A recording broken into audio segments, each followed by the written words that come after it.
So hello guys, welcome to my YouTube channel. Today what I'm going to do is actually I have came up with a package which will be actually focused on the HTML's select list equivalent. So I just want to tell you that when I was a newbie, when I just had started using the React Native, well, I faced a lot of problems at that time, but actually the most frustrating problem was using the community build of Picker by React Native community. So at that time I was using Expo, and my client had requirement of using a Picker in some part of the application, and I wanted to change the font family to the default font family of that application. But as I saw that React Native's community build of that picker was not supporting changing the font family of the options.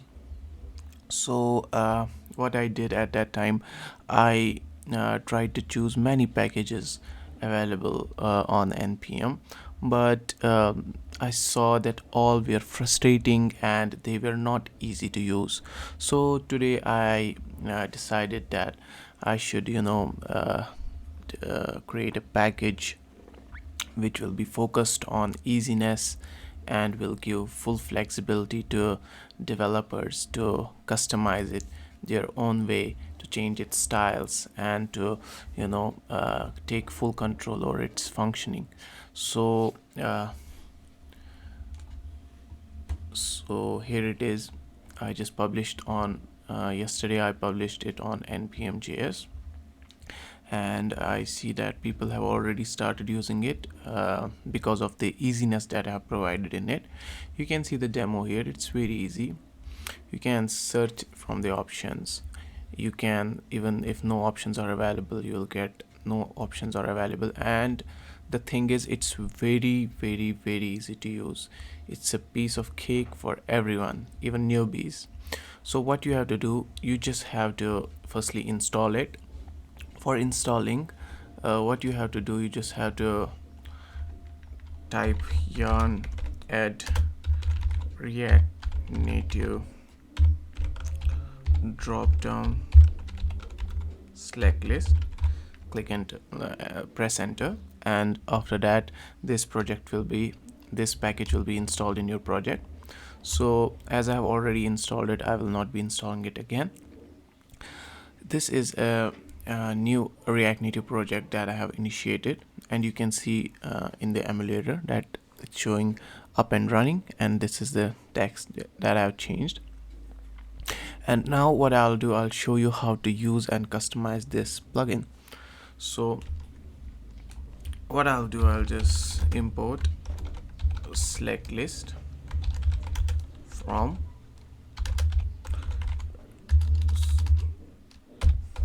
React Native drop-down select list. That's it. Now to use it, it's very easy. Anyone can do it. What you have to do is use this component anywhere, and what you have to do, you have to pass it requires minimum two props that you have to pass, and those props are data and set selected. Data is the data that it will iterate for each option, and set selected is for actually the value that you want to set in your local state. I'll show you what you have to do. Create a state variable. I'll name it selected.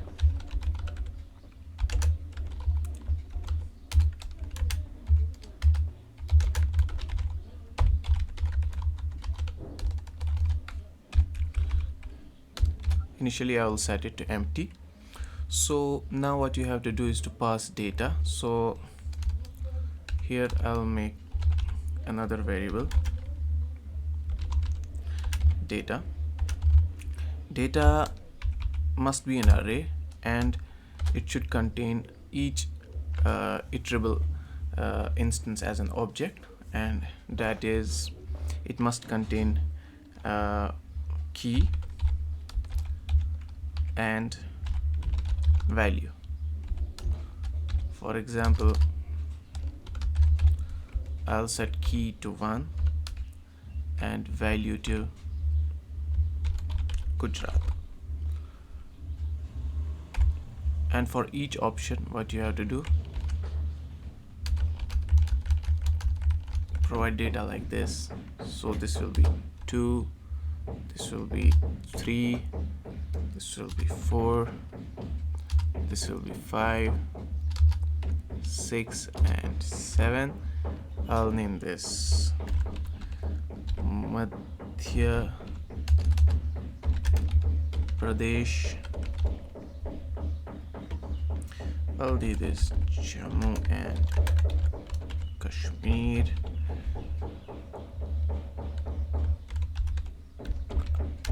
Andhra Pradesh.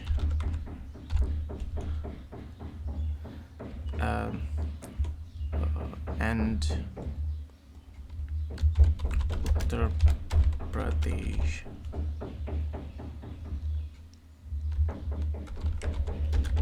West Bengal.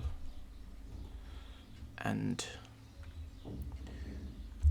Haryana. Let's make another one and call it Delhi.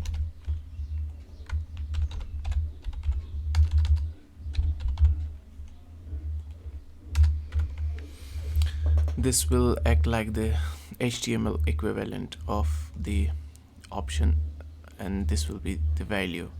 This will be the key, this will be the value. You can show this as the visible thing to the user, and you can use this as the selected value so that you can pass it to the database and do some action. So whatever you want to do, it depends upon you. You can also make key also to Gujarat, so when Gujarat is selected, actually the value of Gujarat will be selected.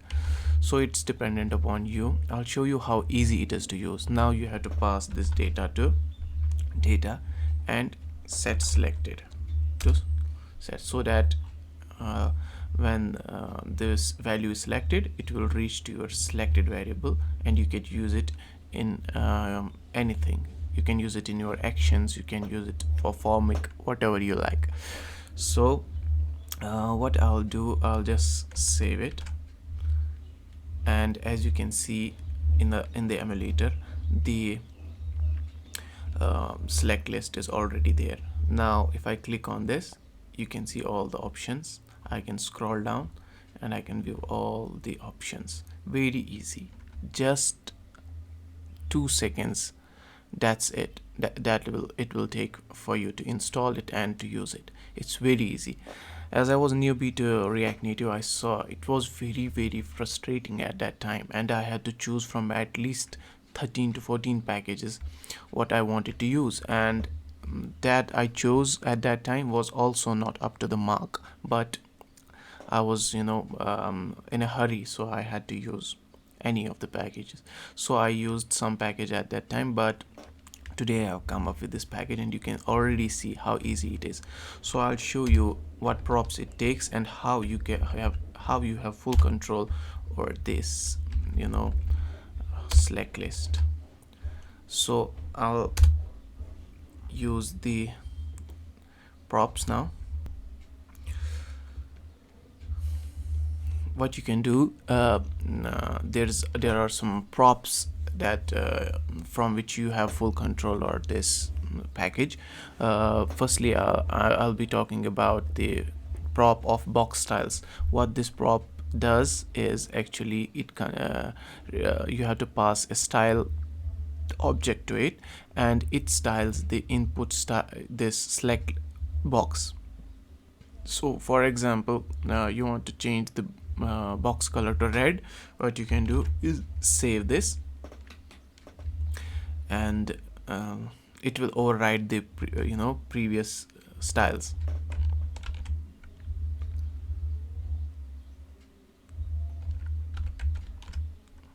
as you can see, the color is red. It has overridden the previous styles, and you can pass any styles whatever you like. You can pass margin, horizontal of 50. You can pass any styles to it. You can, style this box the way you want. And the next prop will be input styles. This also accepts an object. You have to pass styles for this input value. So what I'll do, I'll change its font size to 10. As you can see, the font size was changed to 10, and you can pass whatever styles you like. You can style it the way you want, like the previous one. And the another prop is drop down styles. The drop down styles is actually the style of this scroll view. This also accepts an object, and I'll give it a background color of gray.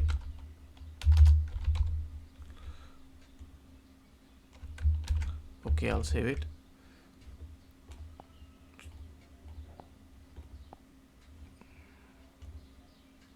Background, sorry, I forgot N. Yeah, as you can see that the color was changed to gray. And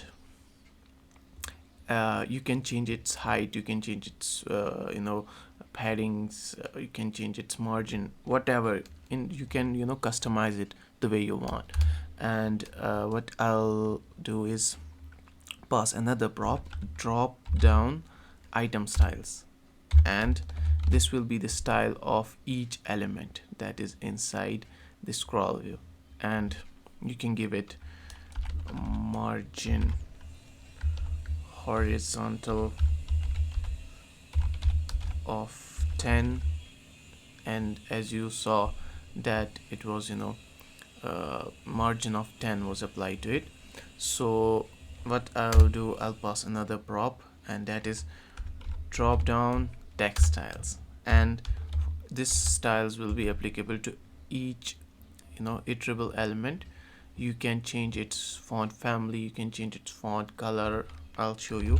I'll give it a color of white, yeah, so that its visibility will be good. As you saw that you have full flexibility to change its each styles, and you can use this your own way. And one important thing which I want to show you is for example, I am searching for anything and that is not available. No data found will be shown, and if you click it, no option will be selected. And you can pass a placeholder prop which will be a string, and you can write anything, for example select state. Yeah, as you can see, this was changed to select state. And you can pass max height. What this will do is, the default is 200. What you can do is pass, for example, I want this drop down list to be slightly larger, so I'll type 300, and as you can see that now the drop down list is bigger. And I can make it smaller also, and yeah, this is smaller now. You can change it the way you like. It's very easy, it's very lightweight. If you feel that this plugin is good and this should be used by others, this will help others, I request you to kindly please give it a star on GitHub. Thank you for watching this video. As I'm new to YouTube, I request you to kindly subscribe to my channel so that I can make videos like this and packages like this again and again. Thank you very much.